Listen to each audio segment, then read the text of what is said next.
কসলের আরেকটা attraction nature park. রোজ সকাল 7টা থেকে সন্ধ্যে 7টা অবধি খোলা থাকে। একদম মেন মার্কেটের পাশেই এটা অবস্থিত। একদিন ঘুরে দেখতেই পারেন।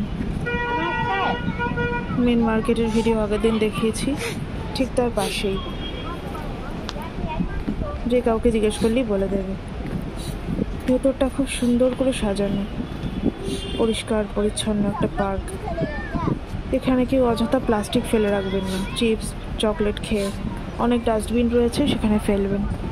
পাহাড়ি জায়গায় প্লাস্টিক ফেলা বারণ একদম, আর এই প্র্যাকটিস সব জায়গাতেই করা উচিত।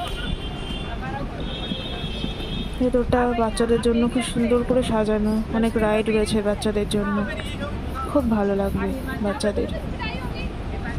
আর ওই দিকে দূরে সামনে আই লাভ কসলে জায়গাটা আছে, যেখানে সবাই ছবি তুলতে চায়। পরিষ্কার পরিচ্ছন্ন সুন্দর একটা পার্ক। এই যে বাচ্চাদের জন্য অনেক রাইড রয়েছে, বসার বেঞ্চও রয়েছে। আর এই রাস্তা দিয়ে ওই দিকে দূরে যাওয়া যাবে পার্বতী নদীতে। ছোট ছোট ধাপের সিঁড়ি রয়েছে, নামতে অসুবিধা হবে না। যাদের হাঁটার প্রবলেম রয়েছে তারা আস্তে আস্তে আসবেন, খুব একটা খাড়া সিঁড়ি না। এই যে পার্বতী নদী, একদম খরস্রোতা নদী বয়ে গেছে। দূরে ওই দিকে যাওয়ার জন্য ব্রিজও রয়েছে।